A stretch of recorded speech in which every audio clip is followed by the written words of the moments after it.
Hail, hail! Good evening, folks, and welcome along to the Endless Celts Podcast. This is the Monday night show, and we've had a little bit of a change up from our regular panel. McGinty and Franny sitting this one out, and I've drafted in two stalwarts of the Endless Celts Podcast community. First up, our captain, leader, legend, the man whose milestone birthday is fast approaching.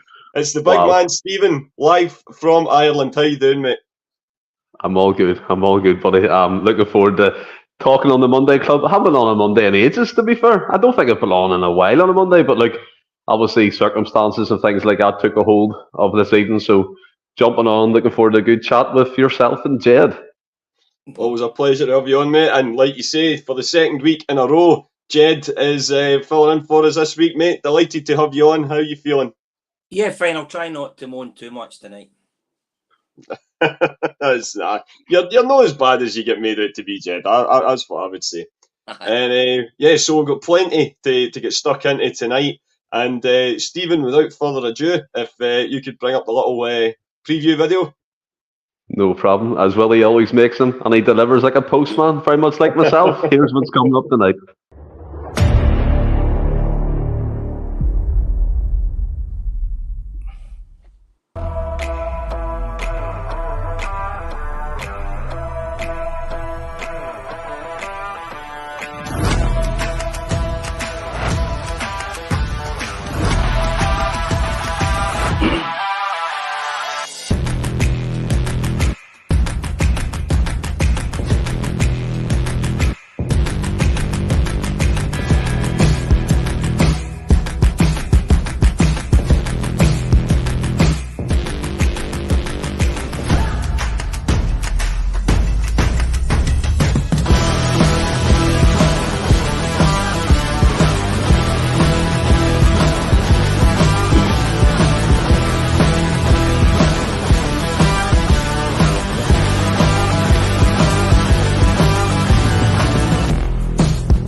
All that and more, no doubt.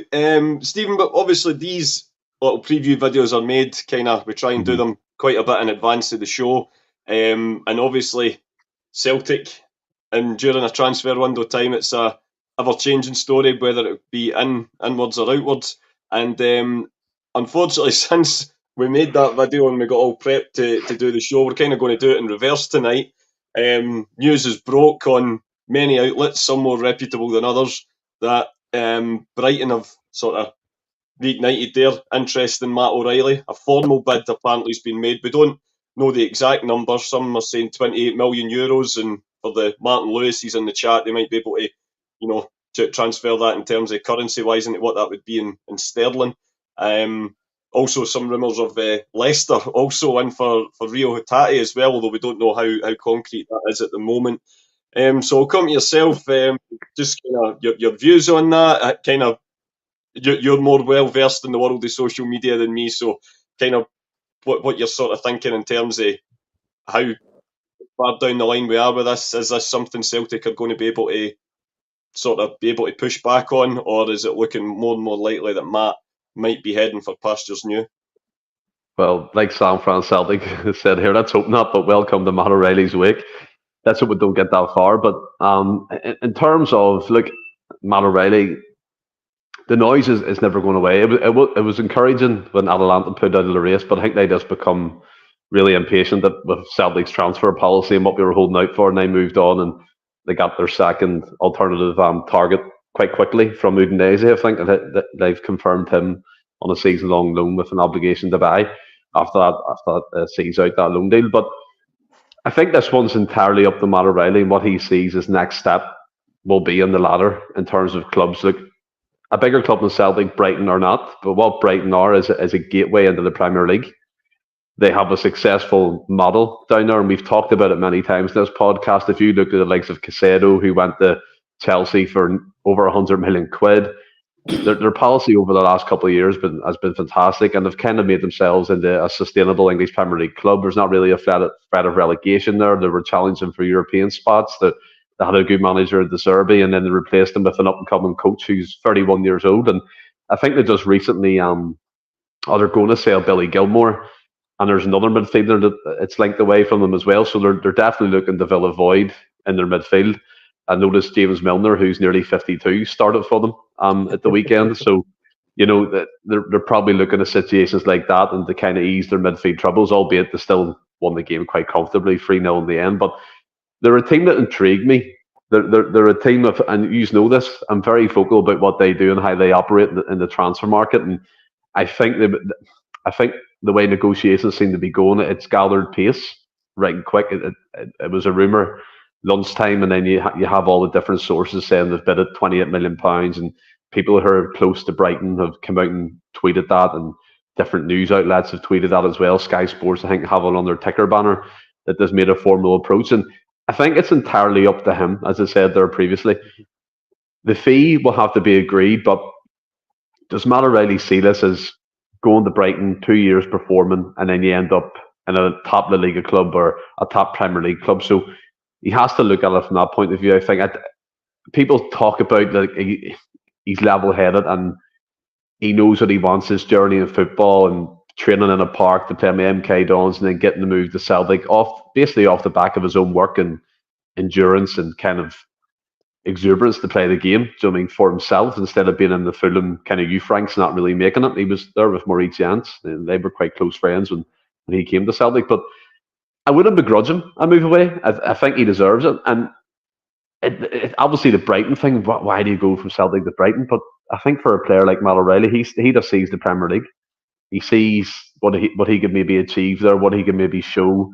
The Brighton play similar football to Celtic in terms of the pressing, in terms of the passing movements, and I watched some of their goals on Match of the Day. It was very reminiscent of how Celtic would play in terms of pressing high up the pitch, winning the ball back quickly, and breaking on your opponent. So he must be looking at it from that point of view. Can he slot in there? Can he make a difference in that league? And it's just I want it done quickly. It can't drag out. It can't be, although it has dragged out, but if there's a formal approach made now, you would probably think that this is far down the line. This is kind of on the way that the one decision, on the way to a deal being accepted and him moving on. And I think Roger spoke about it quite recently that he wanted an extra midfielder, and if Matt O'Reilly leaves, he'll need an extra one, so he needs two. He needs to know what's going to happen for his own sake, so he can plan to make moves and plan the recruitment team and see who they could bring in to replace that void. So, and there's Michael Ross coming in. I think that's a perfect example. Virgil van Dijk went to Southampton, worked out well from him. He left there and went to win Champions Leagues, albeit the fee we received from Southampton for Virgil at the time was a disgrace. you can't say this time about Matt O'Reilly. I think we'll get what we can in this market in terms of the Scottish League and the player and his value, like Brendan said. But it's a tough one, Tony. It's a hard one for us. I mean, where do we go from there? And obviously, you see the links with Rio Hatate. Again, I think that's a different avenue. I think Rio's made it clear multiple times that he sees himself playing in the Premier League. Look, he might not be pushing for a move, but in the back of his mind, he wants to go there. He said that. He hasn't been shy in saying that. So I don't know the reaction from him, what would be if we projected an approach from Leicester. So we could effectively see two of our star midfield players leave this window. Do you know what I mean? I don't know what the market value for Rio would be at the minute. We could debate about that, obviously, but it's. I mean, what's that old saying? You're caught between a rock and a hard place, isn't it? Do you know what I mean? I've been going around my mind thinking I can see the Brighton one happening for Matt O'Reilly, no problem. I think they'll be able to match the fee that Celtic want and match his wage demands. I don't think that'll be an issue. But then there's wee Rio in the back of my mind. I think he would take it quite bad if he rejected a bid from the Premier League, and because he's made it publicly known that he's wanted to go in there basically since after the first year he joined us. Do you know what I mean? So I just don't know what's going to happen there. But yeah, Tony, it's a tough situation to be in, let's say. It is, and it's one that we want rectified quickly, like you say, one way or the other, Stephen. And Stephen talks here about the valuation, what Celtic would imagine that we want before we even come to the table to begin the negotiations. Now, what as I say, when we were starting to plan the show, the whole kind of good feeling around the club was the fact that Atalanta seemed to have withdrawn their interest. They had put in multiple bids, but all of them fell way short of what Celtic appear to have valued at. I would always imagine it would be possibly around about the 25 million mark. But as I say, and it's some of the guys in the chat here are possibly saying that Brighton may have matched that now. Do you think that anything in the 25 million mark would get Celtic to the table with a view to Matt O'Reilly moving on? Well, I was told a good number of months ago that it was a minimum of 25 million plus add-ons. They would not be looking for anything less. Listen, when we bring these players in, we're basically on a short window to eventually, if they want to try and get in the English Premiership. So O'Reilly's going to go. I did say as well at the end of last season, do not be surprised if we lose Hatate and O'Reilly. Now, what really hacks me off is the fact we have done nothing. Or, well, I don't know if we've done nothing. What I mean by we've done nothing in the signings front for the midfield. We should have had the midfield sorted out, because let's be honest, the club were putting out there what these bids were. So they were more than happy to let these players go. We are now going to be scraping round to try and get players in should one, if not two, midfielders go in the next week. That, to me, is absolutely crazy. And I heard as well that, well, we're only going to get the midfielders in, we're only looking at midfielders when O'Reilly goes. We've got the money in the bank. We don't need to sell. We don't need that money in for 25 or 30 million pounds. We've got the money there. This is where it's a joke. This is where the majority of fans are not happy. Yeah, we've strengthened one position so far this season, the goalkeeper. That's it. We are not stronger in the outfield positions at all. We're 1 or 2 inches away from an absolute nightmare. I'm sorry if I did say I try not to be doom and gloom, but where if CCV gets injured or Alistair Johnson gets injured, we're snooker. We need to get our fingers out and get players in. Matt O'Reilly's away, and good luck to him, because we have to sell this. When we're trying to bring players in, like I say, we are selling them this idea, concept. We will let you go. Come to a couple of years with us, we'll let you go. We won't hold you back. Now, what Brighton can offer that we can't offer is money. He's going to probably go him 60, 70, 80 grand a week. We can't do that. So we have to accept that. But we should have had players already coming in now. This is my worry.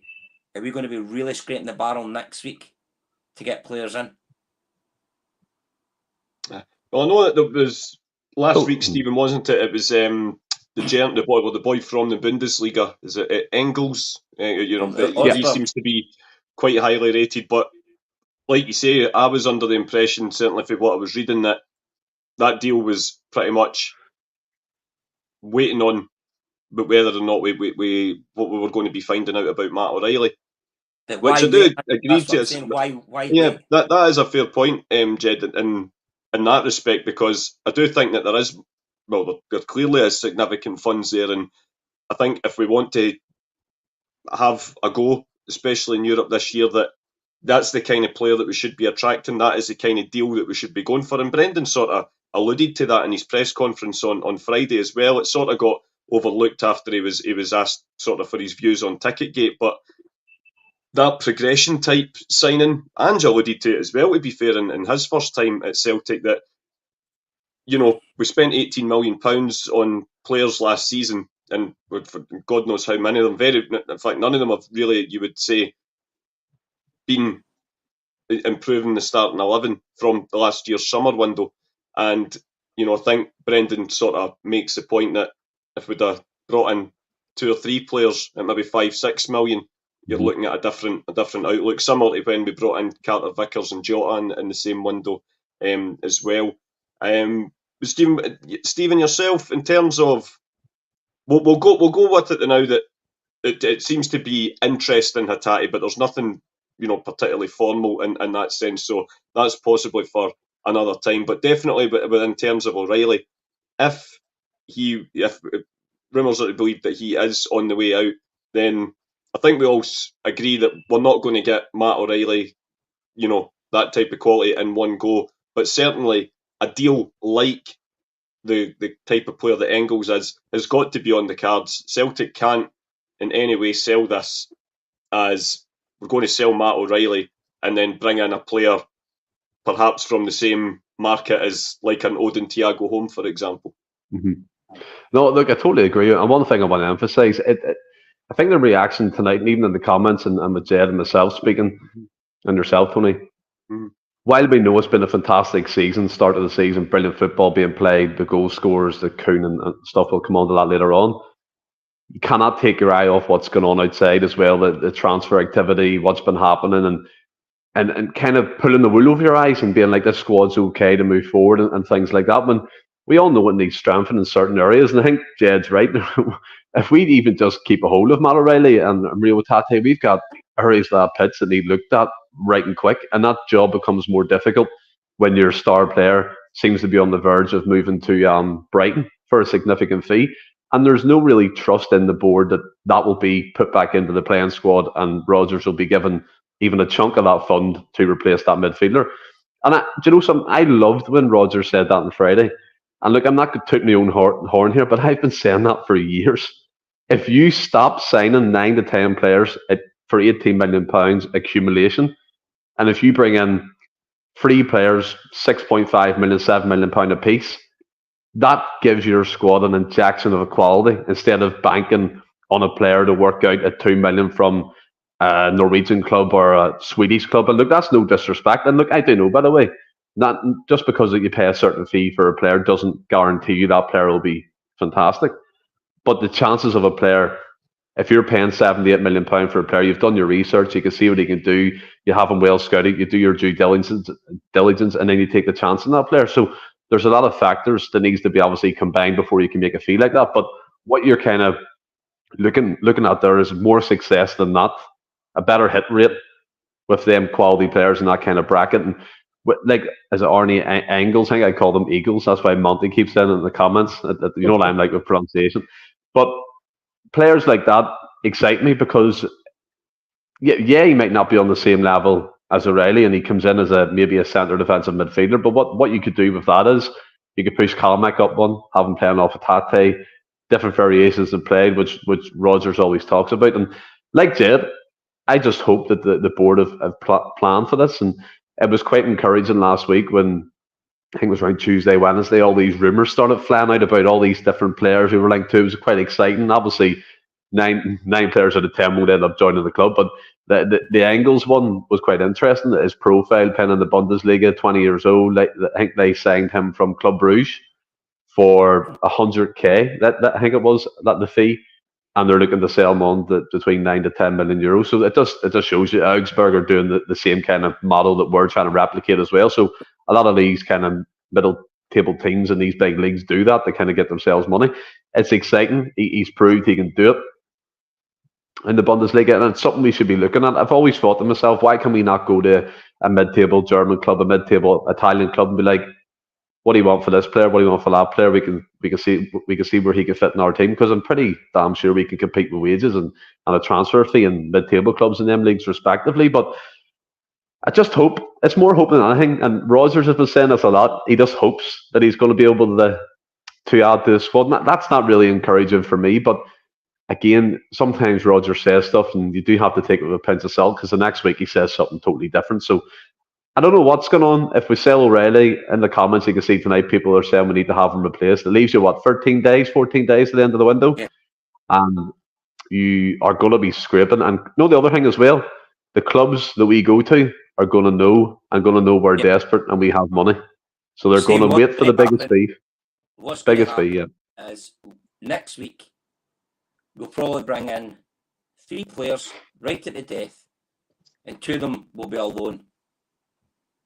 Now, I've said as well, loans are okay if it's a loan with an option to buy. But this, honestly, is a dereliction of duty from our board to the supporters of this club.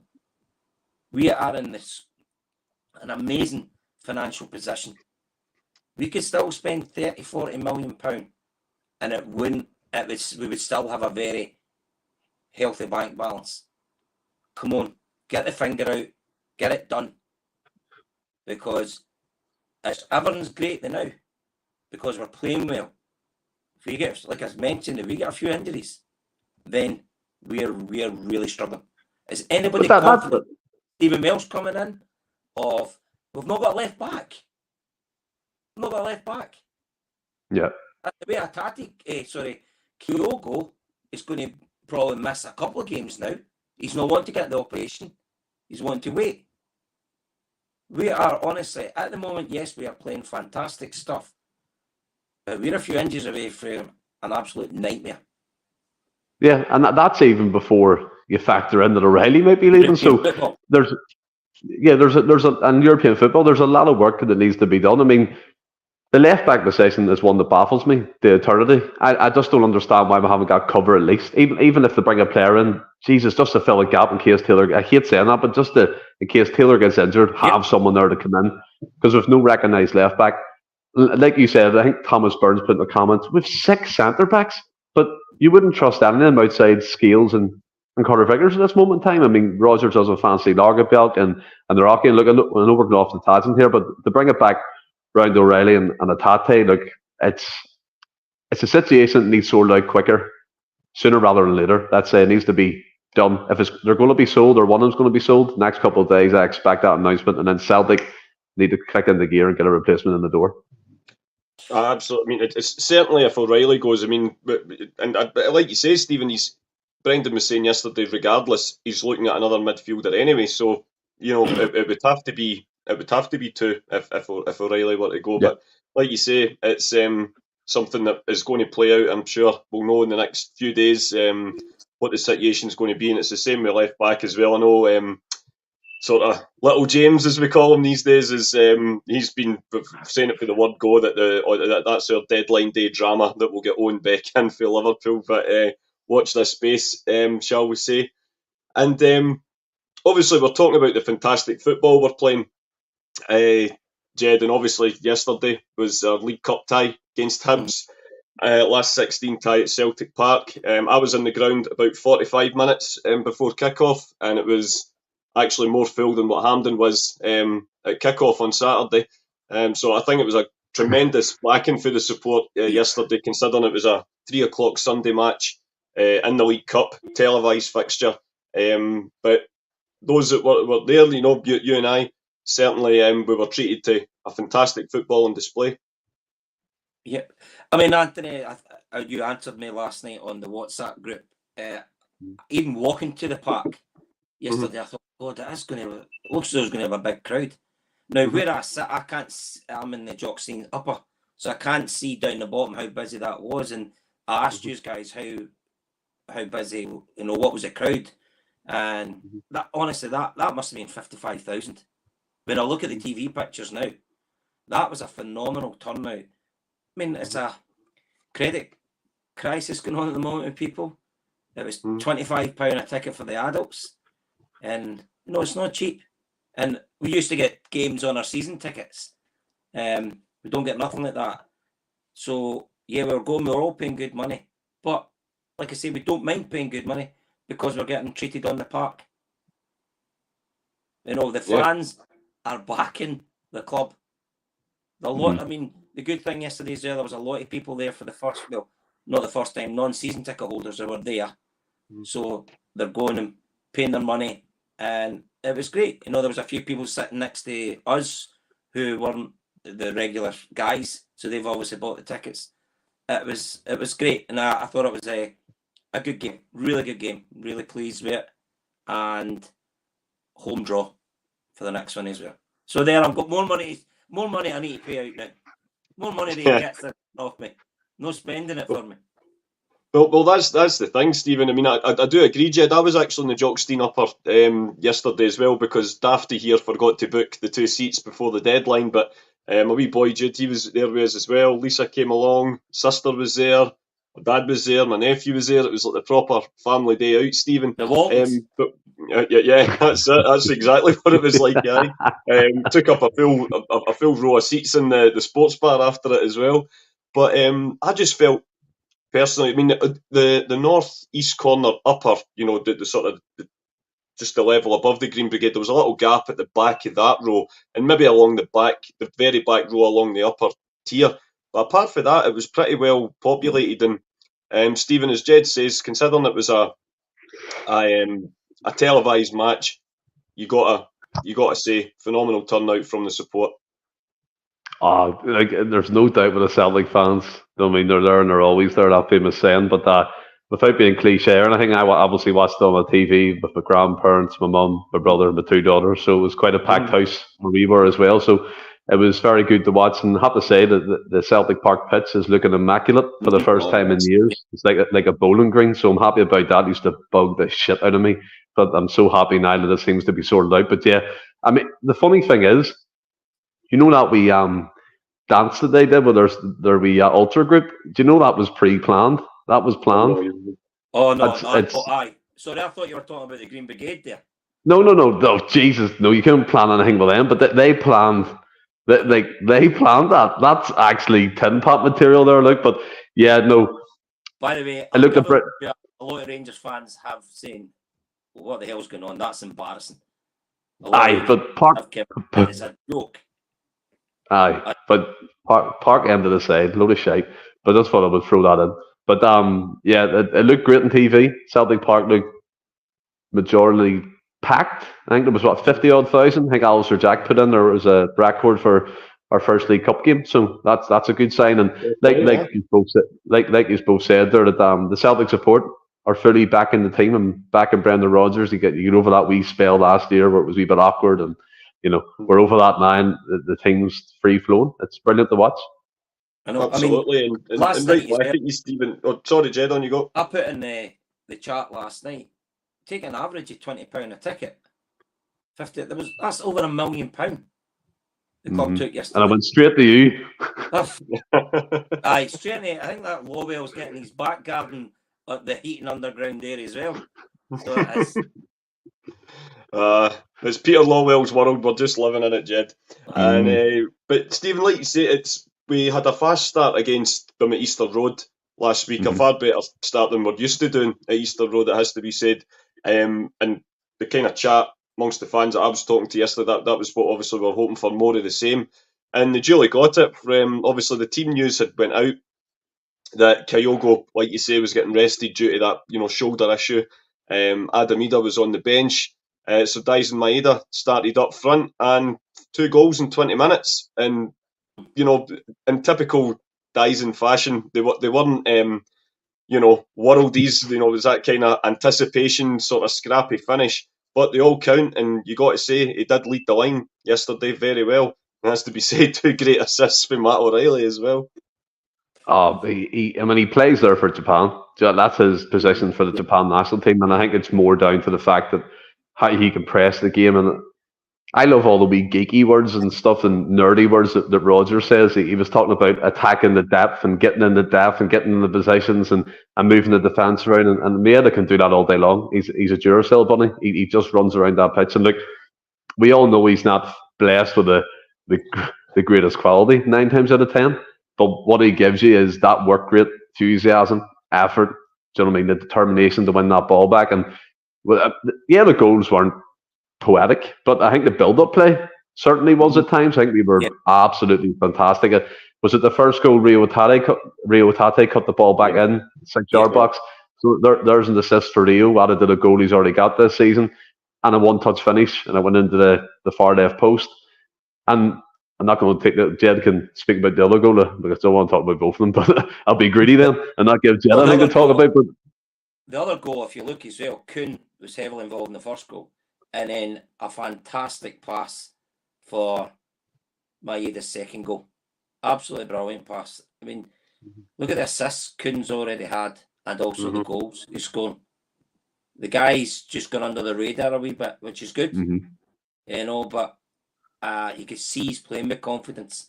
He's willing to take the players on. He's willing to come inside as well. So, yeah, I took a hell of a lot of positives from yesterday's game. And you notice as well, Kuhn done basically the carbon copy of that pass he did against City. Yeah, and the Jota, the Jota pass for us, it was the way he just nicked over. It was fantastic. Oh, brilliant! And what I noticed about Kuhn as well, it's like obviously he came in with his issues, but see the start of this season, he's been on fire. And like Jed said, he has gone under the radar a bit because people aren't talking about him as much, and we're all focused on O'Reilly and all the different transfers that may or may not happen. Where Nicholas Kuhn's just plotting away, doing his stuff, and he's been a fantastic player. And see, what I loved as well, we always cracked up about Celtic or the midfield players not finding Kyogo, making them runs, not finding people getting in behind. Kuhn looks up, one pass, he plays in Maeda, and the ball's finished. Yeah, albeit it wasn't a fantastic, beautiful finish, but the fact that the ball got played there, Maeda ran onto it, a wee toe poke onto the keeper, and it just trickled into the back of the net. You can't beat that. And like with Kuhn as well, he just seems so confident. He seems so sure of himself. I love how his close control. I think he's so quick. He's dynamic, and he can cut across the box, take different players on. And look, I'm really excited about Kuhn this year. Yeah. I would agree. Now, here's a question for the two. I mean, talking about tangents, let's go off on one just whilst we're on the subject of Kuhn. As like you say, 3 goals in 3 games, Stephen. Dyson obviously did the business through the middle yesterday, but if we were to assume that Kyogo or Adamida will lead the line against Rangers, who's playing either side of him and in what position? Playing either side of Dyson. So you imagine it's going to be Kyogo or Ida in the middle, up front. So who plays on the right and who plays on the left of him? Do you do Forrest and Maeda? Do you do Kuhn and Forrest? Do you do Maeda and Kuhn? If you're I think for me, in your hands, who do you go for? I think for me it has to be Maeda and Kuhn. And see as well, you talked about Maeda doing the business. He was the main catalyst for that third goal as well. He pressed their defender, panicked, passed it back to the keeper, and then he panicked because Kuhn was running in on him. And what I noticed when I watched the replay back, the video that Willie done, if you notice, there was 3 players. So Hatate was on their midfield player, Maeda closed down the other centre half, and then Kuhn closed off their other centre half. So there was nowhere for the keeper to go. He panicked, took too long the ball, and Kuhn followed that ball in and obviously head off and went in, but still his goal. I just don't think, for me, if you look at the derby coming up, obviously hypothetically here, like all being well, for me being Maeda, Kuhn, and Maeda, Kyogo, and Kuhn. I think that would be the forward 3 I would go for. And I just, as I said, like the start of this season has been scintillating. All these buzzwords, but they're so true. It's so true. I think we've been a joy to watch, and what I've noticed as well is that we're bringing that same, albeit it's not lasting the full 90 minutes, obviously because of fitness, but you're getting the 60, 70 minutes, and we're still playing with that same pace and same energy and same pressing and closing down. And once we get the full match fitness, oh wow, you might as well pack up and go home. It's never happened for anybody else. Yeah, well, here's hoping. Now, I must admit, although, as you know, I'm president of the James Forrest fan club, I would have to say I think that Kuhn has earned these, if provided all 3 are fit. Obviously, I would have to say my team would be Maeda on the left, Kuhn on the right, and Kyogo through the middle to start against Rangers. What about yourself, Jed? Would you do what me and Stephen have done, or would you go different? No, without a doubt, Maeda has got to go against Tavernier. I mean, what the two Rangers games I've seen, I watched the first game against Hearts, and then I seen the Kiev game. Tavernier is absolutely shitting himself at the moment. He is terrible. Maeda will have a field day against him because he cannot cope with his pace. He nullifies Tavernier going forward, so it's a no-brainer. Maeda's got to play, and then Kuhn on the other side. But by the way, we never mentioned earlier as well, James Forrest still, I thought, had a good game yesterday. A lot of runs and creating space, everything. So he's good to bring on. Good to bring on. That's a good point. Having that experience on the bench, because you know what it's like. We've seen players that have been lighting it up for a few weeks before a derby match, and then sometimes, not necessarily, the game passes them by for a variety of reasons. If Kuhn was to start, and I think he should start, if it wasn't going the way that we were hoping, having somebody like James Forrest on the bench is a brilliant insurance policy as well. You know, he's been here over the course, he knows how these games work out. But I have to say, definitely that at the moment, my front three against Rangers to start would be Kyogo through the middle with Maeda on the left and Nicholas Kuhn on the right. Yeah, and 3 goals in 3 as well, Stephen. As I say, again, it was it was the press, and you know it was a bit of an error from the goalkeeper, but he was following in, he was anticipating that potential error. Similar yet different to what happened at Easter Road, but still being in that right place at the right time to slot it home. Like you say, it's not just his confidence, but it just seems like every area of his play is developing greatly under Brendan at this moment in time, and long may it continue. 100%. I think San Fran Celtic come in there with a great point. Kuhn's work rate is terrific. And what I noticed, he tracks back and he stays with his runner. And there was a few times up against, I think it was he was up against Lewis Miller. Is it Lewis Miller at their left back? Was it? That probably is him. Someone like that anyway. And he was bodying him. He was getting the shoulder in. He was getting in about him, even though he's like 6'5" and Kuhn's about 5'11". So his confidence is definitely sky high. You can notice where Rodgers has made the wee tweaks. And even with Celtic as well at the start of the season, we're not dilly-dallying on the ball. We're out of the feet. It's up. It's in the forward areas. We're being quicker with our play, and it's fantastic to see that instead of the laboured possession we were doing last season, side to side, kind of working our way up the pitch just really slowly. But this season it's breaking lines, it's breaking the areas, and players are attacking the right spaces. And with Kuhn, like you said, if you actually take his pre-season games, it's what 5-5, something like that. I mean, he scored a couple in pre-season as well. So I mean, albeit he scored against the City side that was lacking quality, but to do for your confidence going into the new season, that would have done him a world of good. And what is it now?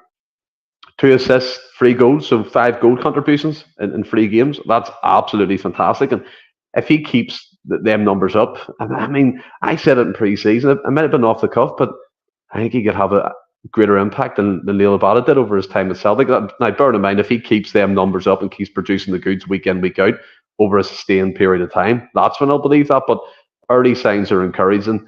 I think, as we talked about previously there, it's just encouraging how we're mixing it up and getting it through the final third and getting all the attacking players involved. And every player seems to have a man on the pitch. And see, when Hibs got the ball, we closed them down so quickly. It looked like they couldn't even take a breath. It looked like they couldn't even breathe at points in that match. We were just on them. And what I loved, and I don't know if you've seen the post-match in Premier Sports, but he done this like 7-minute interview with the panelists, and he said that the counter press was the playmaker.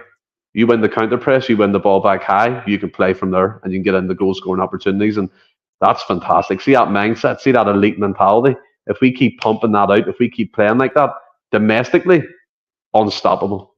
Steve, if you yesterday's game as well, if you watched, Hibs were a back 5 and at times going into a back 6. So because they couldn't cope with it. They were trying to nullify the runners, everything like that. We had them, and like I said in the chat last night as well, I wasn't panicking in case Hibs. I couldn't see them getting an equaliser. I couldn't see it. I just thought we were totally controlling the game. And what about Greg Taylor? I mean, he's been, I think, the game against Hibs during the weekend, I thought he was fantastic. There was times he was running up the right hand side. No, see, at the game, I'm actually interested from both of you. Mm-hmm. Seeing or watching Greg Taylor, does he occupy, like, does he cover for Calmac? Does he go up the pitch as well? Is it just he's just everywhere at the minute? He was popping up on the right hand side. He was linking play up. He was getting into like literally number 10 positions to play the ball off people. And I just thought he's been fantastic. And look, I know we need an upgrade, but I think give credit where it's due. I think Greg Taylor's been unbelievable. Yeah, you're bang on, mate. He absolutely has been doing that, and like you say, there will be the odd time if he's getting up in support that there is potentially, he's going to be, potentially exposed at the back. But obviously, that's when you've got to have trust that your centre back's going to be able to sort of help cover in that area. But certainly, domestically, I don't think anyone's ever questioned Greg Taylor's commitment and work rate.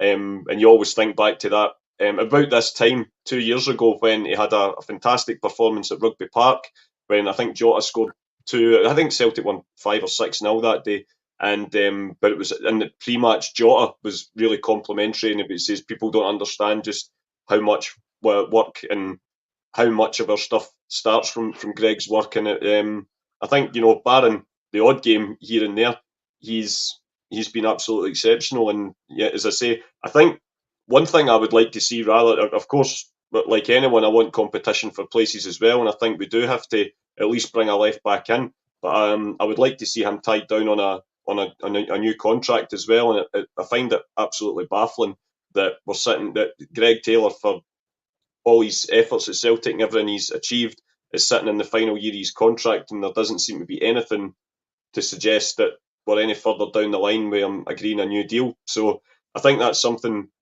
very alarm bells ringing for me there. Sounds very similar to what Jackie McNamara went through. I don't know, is there parts of the Celtic board that just think, it's wee Greg, he'll be happy for anything we put down to him. I think he's done enough to earn the respect, to be treated well and rewarded accordingly for the performances that he's put in at the club. But like you were saying, Jed, a home draw in the cup next yet again. So that's more money coming out our account next month. And we have got a home draw to Falkirk now. We'll remember obviously from the 90s, unfortunately 96, 97 when we lost to them in the Scottish Cup semi-final. It was a horrific 2 days, drawing with them at Ibrox and then losing to them again during the midweek in the replay. I would like to think, given the form that we're in now, and we do respect the fact they've made a decent start to the season, but that should be a tie we should be very confident of getting through. God, that's bringing back bad memories, actually, both of them. And actually, I'm going to slag myself there. I got chucked out of Ibrox in the replay. So I did. Oh, God. So I did. It was just the guy that was in the main stand at Ibrox. The boy kept going up and down with like no smoking sign. I says, pal, honestly, see if you come fucking up with that, I was going up your arse. Anyway, went for the police. And I'm like, that was me, chucked it. They probably done you a favour, to be fair. And Stephen's just brought up a good point there. It was absolutely soaking that night. I mean, it was like hurricane weather. Just the weather very much represented the mood and the support that night, because obviously they'd had a fantastic victory against Rangers in the quarterfinals, and they were looking beat Falkirk in the semi-final, and then I think it was Kilmarnock or one of the other teams in the final. You're looking at a bit of silverware. I know Rangers at that point, that was the season they equalled the 9, but you finish the season on a high with a Scottish Cup, and then we go for there. But unfortunately, that was actually the tie that finished the late great Tommy Burns' time at Celtic. But Stephen, I would like to think that history won't be repeating itself this time, and if we stick to our task, it should be very much our name should be in the semi-final hat. Well, I mean, you like to think so, obviously remaining positive, but under John McGlynn, I think Falkirk have been pretty decent. I think they got a promotion from League One, they're in the Championship, I think they're unbeaten as well so far in the start of their campaign, and they disposed of Hearts quite easily. I watched their goals, and I do have to say, by the way, some nice build-up play within their goals against Hearts. I think it was Dylan Tate and someone else got the goals, but impressed from what I've seen, the 5-minute clip on Twitter, but that's all I'm going off. But look, I don't think we can kind of. I mean, we've failed before against Greenock Morton, people like that in the past, so we have to guard against complacency getting into these games. It's a favourable draw at home. Hopefully, I can make it to that game as well, like we were discussing. Maybe get a wee ticket or two.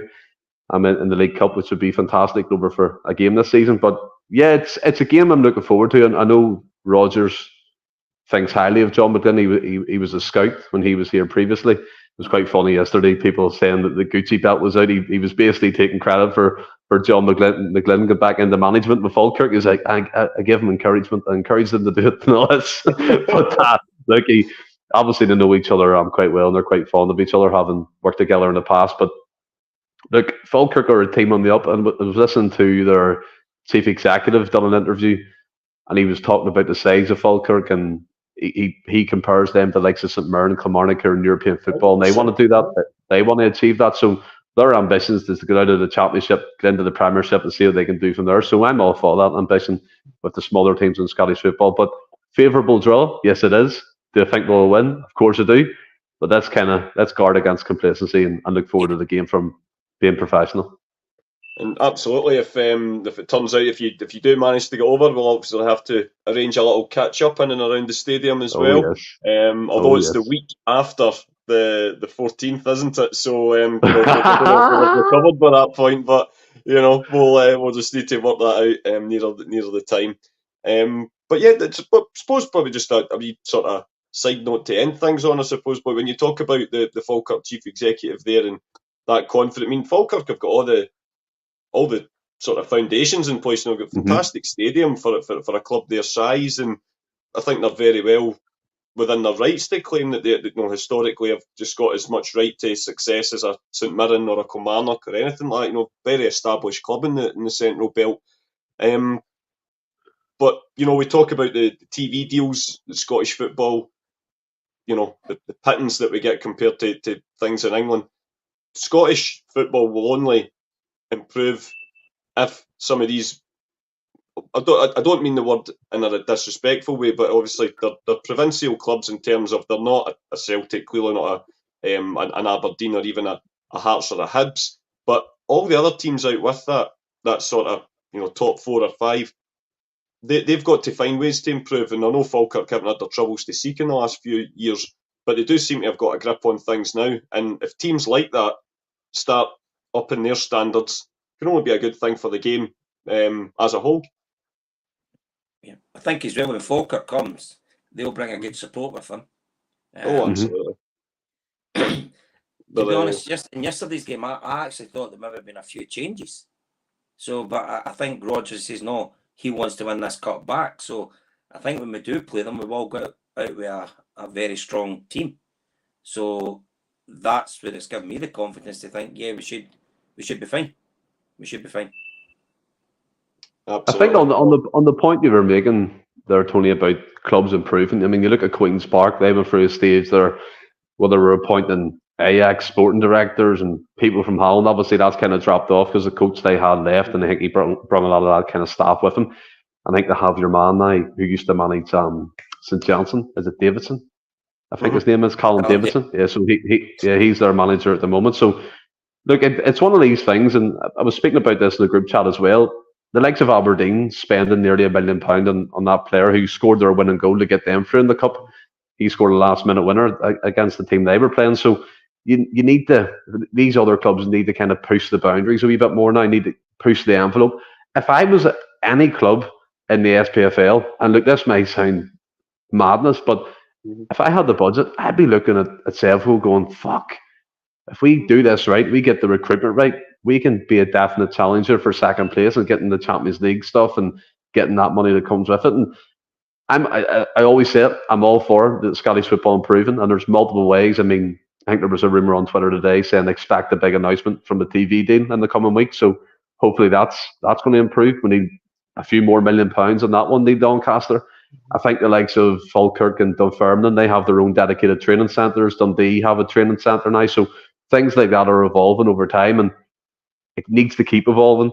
We need the clubs need to self-sustain and be ambitious and get players in and push the envelope and try and challenge at least at the top end of the leagues they're in.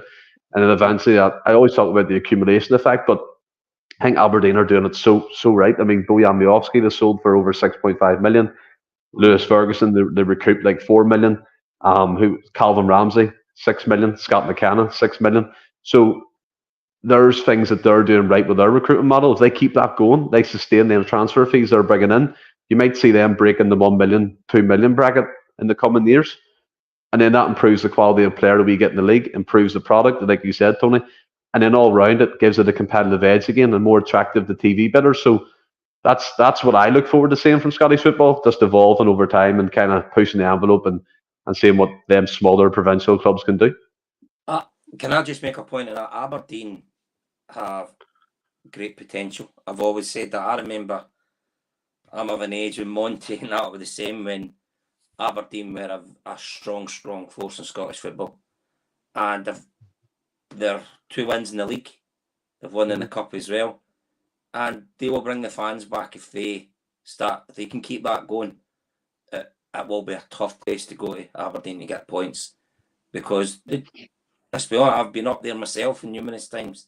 It was never ever an easy place to go. I'm delighted that Dundee United's back up. You're wanting to make the league stronger, and I said as well when I was on here, I watched the Dundee derby, and it was brilliant to see packed out, because that game was going throughout UK and Europe, shown in Sky Sports. So it's great when you see the grounds packed out. It looks better. There's nothing worse than you seeing there's just gaps everywhere. I mean, that game, the Rangers game on Saturday night, and I'm not having a dig at Rangers for having a dig at Rangers. It looks bad. Oh, it was horrible. It does look bad. So, yeah, long may Aberdeen keep going, as long as they don't beat us. But, yeah, I do want the league to be stronger. I really do. Like you said, Stephen, I'm hoping that these other teams, Aberdeen, your St Mirrens and Kilmarnock, are ready to pounce on if Rangers still continue the way they are at the moment. Yeah. You want them to... They see an opportunity and go for it. Yeah, I totally agree, boys. As I say, we've seen it with, like you say, with the Dundee derby, the revival at Falkirk, some of the crowds that were, or even just in the League Cup weekend, the support that were out for Celtic as well. There's Aberdeen fans are coming back in their droves as well when they see that bit of ambition, like you say, Stephen. And we've seen that the support that the national side got at the Euros. I think it was McGinty that was giving us that stat last week or the week before, that per head of population, Scotland's the most, still the most supported in terms of attendance and kind of getting involved in the entire continent. So the passion's there. The passion will always be there for Scottish football, and it's just perhaps the times are coming when that passion and support's going to be repaid in terms of an improved product on the park. And but as long as we keep improving as well. I think that's the thing.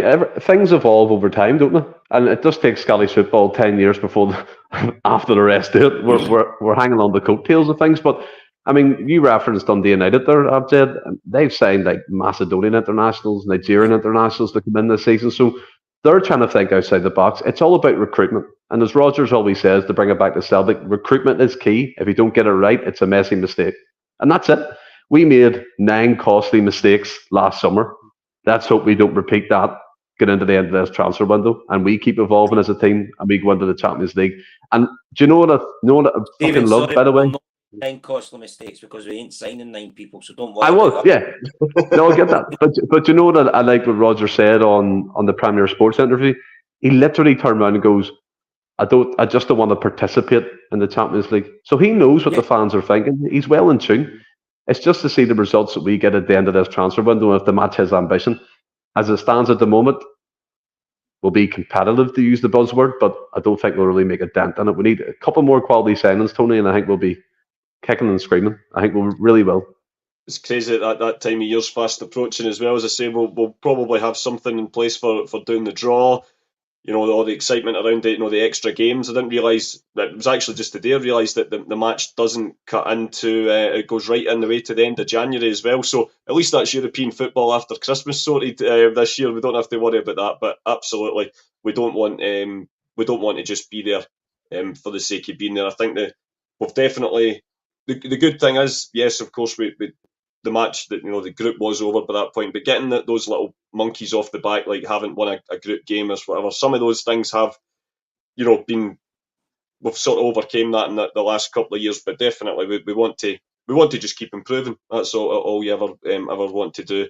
And especially if it's going to be £200 a package, we're hoping to have something to by cheer the way, as well. Is that the case? Is that what it's going to be? No, nothing's set in stone yet, mate. For what I think you would imagine it's going to be, I don't think you're going to have much change for £200 anyway, especially with the fact that it's 4 games. That works out about £50 a ticket. It might be maybe about 180, 190 maybe, but I don't think you'll have much change. They're estimating £12 million just from ticket sales alone for that. So there you go. There's the Engels deal signed, sealed, and delivered. So I wait with bated breath, shall we say? That's a lot of money, isn't it? I mean, that is. The only thing which will help me is because I'm in the home ticket scheme. They don't take all the money in the one go. Yeah. So split over it'll be over the 4 games, which will help. But as I mean, if you're a parent taking their kids and things like that, that's a lot of money. And yeah, there you go. That's bang on of it. We're getting all this money in, and we are sitting with so much money in the bank, and we're doing nothing. And on that positive note, I think that's it. Is where we'll round things up for tonight. Boys, I've absolutely really enjoyed it tonight. I have to say, and it's to say, listen, always love being on with the regular boys, McGinty and Franny, but you know what they say, variety is the spice of life and all that. But so it's been great. I think I'm on next Monday. Jed's a part of the Monday Club too, Tony. He's becoming officially part of the team now. But in any case, have you enjoyed being on? Yeah, but brilliant tonight. Yeah, I have to say, really enjoyed it. And thanks. Stephen been on. That's it. It's he's here, there, and everywhere, isn't he? I think we have to be like Mikel Arteta, and we need to be always alert because wherever you just know, you never know when he's going to pop up. But here he's there. I've heard that before. As always, mate, great to have you on, and thanks again to everybody for getting involved in the comments and giving your opinions. We appreciate them all. I hope, as I say, I've noticed a few new names in the comments. If you are liking what you are hearing and seeing, feel free to hit that subscribe button as well. But always great for everyone and all the usual team as well. But we'll be back on Wednesday night, Stephen. Is that right? Wednesday night. Don't ask me who, but we're back. We're back with a double pivot on Wednesday. Usual time for the double pivot show. The show that makes no sense for the phrase that makes no sense. But yeah, it's an essential part of the Endless Celts lineup. So we'll see you all again on Wednesday night, folks. But until then, I'll leave it to Stephen for his famous outro. Until then, stay well, keep safe. Hail, hail. Cheers.